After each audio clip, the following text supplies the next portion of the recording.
जिल्हा न्यायव्यवस्थेचा 200 वर्षाच्या पूर्ती महोत्सव वैशिष्ट्यपूर्ण संपन्न, व्याख्यानमाला, विविध मान्यवरांचा सन्मान, ऐतिहासिक उज्ज्वल परंपरेचा वारसा जतन करत विविध स्मृतींना उजाळा देत संपन्न झाला. सर्वोच्च न्यायालयाचे न्यायमूर्ती अभय ओक, प्रसन्न वराळे, मुंबई उच्च न्यायालय न्यायमूर्ती उर्मिला फलके जोशी, संतोष चपळगावकर, रोहित जोशी, प्रधान जिल्हा आणि सत्र न्यायाधीश श्रीमती अंजू शेडे आदी मान्यवरांच्या उपस्थितीमध्ये Ahmednagar central advocates bar association द्विशताब्दी महोत्सवाचं शानदार आयोजन करण्यात आलं होतं. सर्वोच्च न्यायालयाचे न्यायमूर्ती श्रीयुत अभयजी ओक यांनी पर्यावरण संरक्षण आणि संवर्धनाचं महत्त्व अधोरेखित करताना विविध विकास प्रकल्प राबवताना पर्यावरणविषयीची संवेदनशीलता राहिली नाही तर भविष्यात गंभीर परिणामांना सामोरं जाण्याची वेळ आहे. पर्यावरण संरक्षण आणि संवर्धनाचं शिक्षण शालेय जीवनातून देण्याची गरज असल्याचं प्रतिपादन त्यांनी केलं.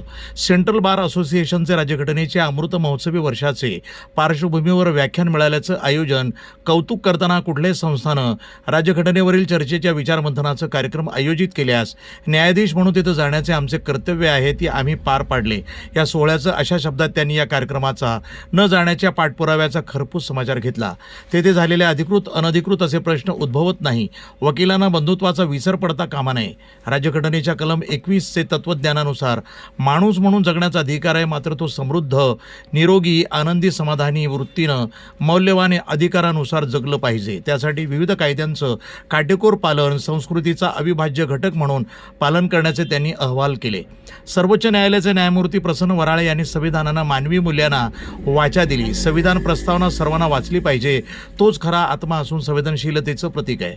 घटनेनं समाजातील प्रत्येक घटकाचा अभ्यास केला असून त्याचं नेहमी ज्ञानदान प्रक्रियेमध्ये परावर्तित होत असल्याचं प्रेरणादायी विचार मांडले.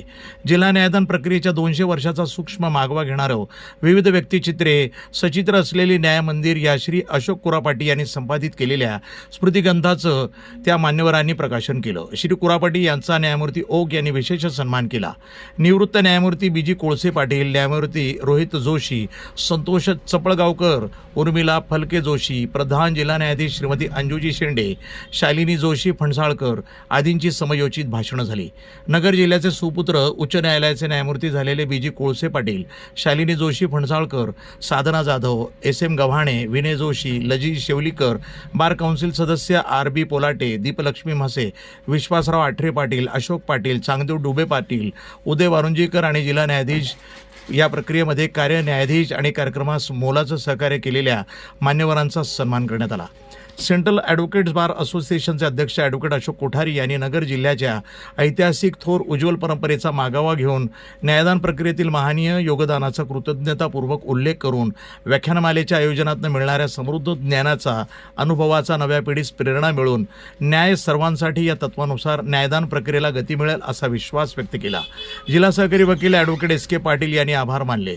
प्रसाद बेडेकर यांनी सूत्रसंचालन केलं. अमृता बेडेकर हिच्या पसायदानानं या शानदार सोहळ्याची सांगता झाली. कार्यक्रमात जिल्ह्यातून, परळ जिल्ह्यातून न्यायदान प्रक्रियेतील न्यायाधीश, विधिज्ञ, विविध क्षेत्रातील मान्यवर, कायद्याचे अभ्यासक, विद्यार्थी मोठ्या संख्येनं उपस्थित होते. सेंट्रल बारचे अध्यक्ष अशोक कोठारी यांनी कार्यक्रमाबाबत आपले मत व्यक्त केले.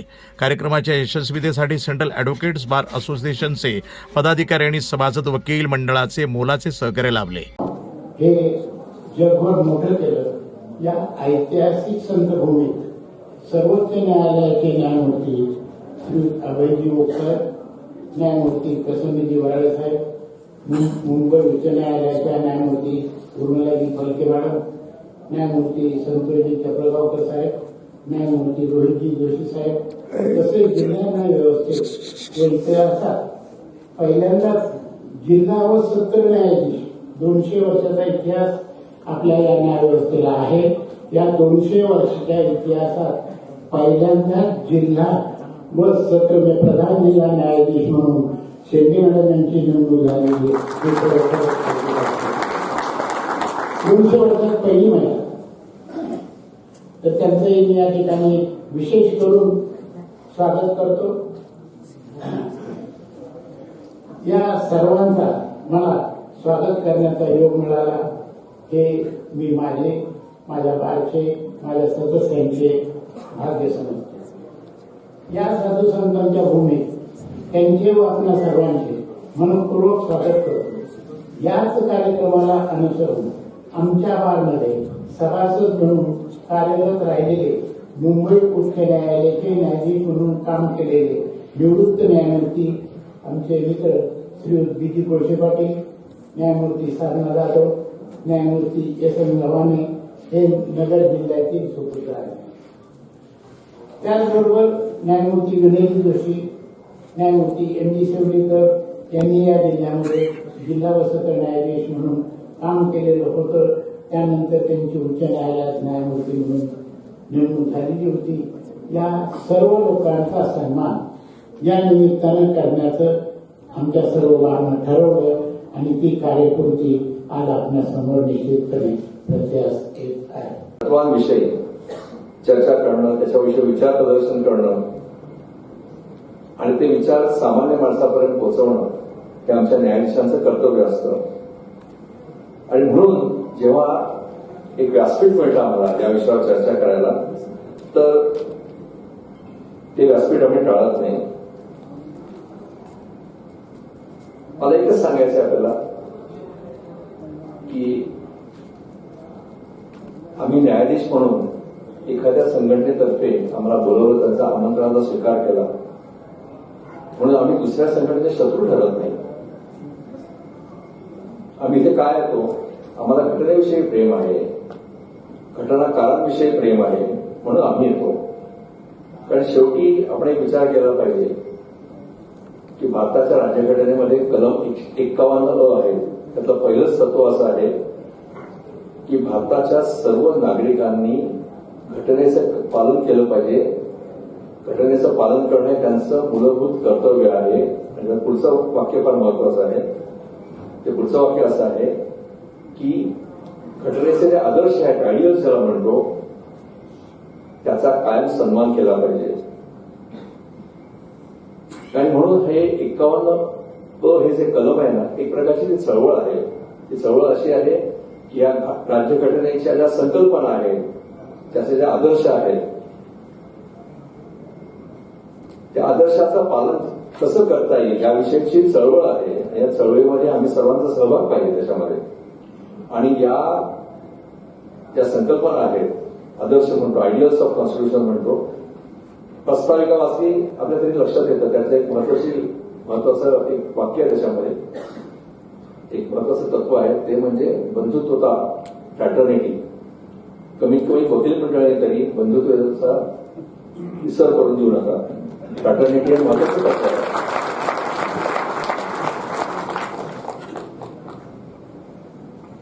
आणि मला असं अजूनही सांगायचं आहे, सगळ्यांनाच सांगायचं, आपल्याला दोन्ही संघटनांना सांगायचं आहे, कारण हात जोडून विनंती करणार आहे, असा प्रकार पुन्हा करू नका.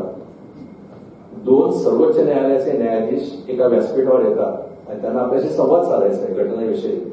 पण तिथे कोणी जाऊच नका, न्यायाधीशाने जाऊ नका,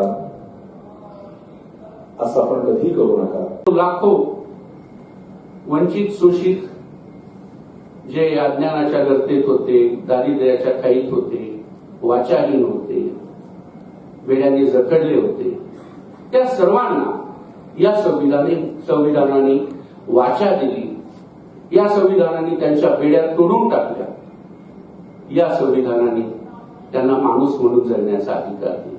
आणि मी जेव्हा हे म्हणतोय तेव्हा मला हे आवर्जून सांगायचं आहे की ज्यांना आपण संविधान शिल्पी म्हणतो, त्या डॉक्टर बाबासाहेब आंबेडकरांनी हे कार्य केलेलं आहे, ते केवळ त्यांच्या शोषित वंचित समाज बांधवांसाठी नाही, तर त्यांनी त्यावेळी जो एक अजून वर्ग आपल्या नजरेसमोर ठेवला होता आणि ते असं म्हणाले होते की या देशात या वंचितांपेक्षा, शोषितांपेक्षाही अधिक वाईट परिस्थिती जर कुणाची असेल, शूद्रापेक्षाही शूद्र अशी वागणूक ज्या वर्गाला मिळत असेल, तो वर्ग या देशातील महिला आहे. आणि म्हणून त्यांचं उन्नयन करणं हे त्यांनी आपलं जीवित कार्य समजून त्या दृष्टीने संविधानाच्या निर्मितीत आपल्याला झोकून दिलं. जसं आदरणीय न्यायमूर्ती कोळसे पाटील साहेबांनी सांगितलं की संविधान सभा आणि नंतर संविधान मसुदा समिती स्थापन व्हायची वेळ आली, तेव्हा काही नावं चर्चिली गेली. परंतु पंडित जवाहरलाल नेहरू आणि महात्मा गांधींनीही आग्रह धरला की या कामासाठी योग्य व्यक्ती हे डॉक्टर बाबासाहेब आंबेडकर असतील आणि त्यांनाही आपण जबाबदारी देऊ. हे खरं आहे की बाबासाहेबांच्या बरोबर इतरही सन्माननीय सदस्य मसुदा समितीत होते,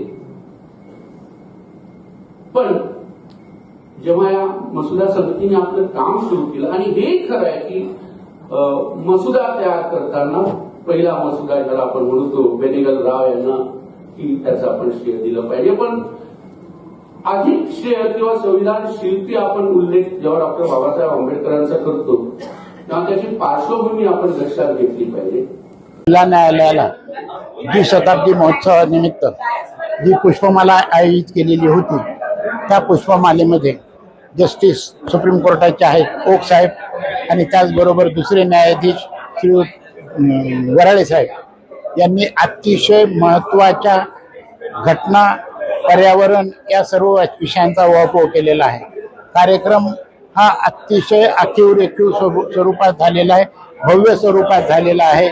कधीही यापूर्वी एवढा मोठा, एवढा प्रचंड, एवढा चांगला कार्यक्रम झालेला नव्हता आणि यापुढे होईल की नाही याविषयी मी म्हणजे सांगू शकत नाही. परंतु आजचा कार्यक्रम, त्याला असलेली उपस्थिती, त्याला असलेली न्यायाधीशांची उपस्थिती, मार्गदर्शन हे खरोखर सर्व लोकांकरता, सर्व नागरिकांकरता प्रेरक आणि मार्गदर्शक असं होतं. सगळे हायकोर्टाचे 4 न्यायाधीश, माजी 8 न्यायाधीश, सुप्रीम कोर्टाचे 2 न्यायाधीश आणि नगर जिल्ह्यातील सर्व न्यायाधीश या कार्यक्रमासाठी उपस्थित होते. सगळ्या बार असोसिएशनची वकील मंडळी या ठिकाणी उपस्थित राहून त्यांनी सहकार्य केले. हा माझ्या सर्व सहकार्यांमुळे हा कार्यक्रम मी यशस्वीरित्या या ठिकाणी पार पाडू शकतो. NTV news Marathi, Ahilyanagar.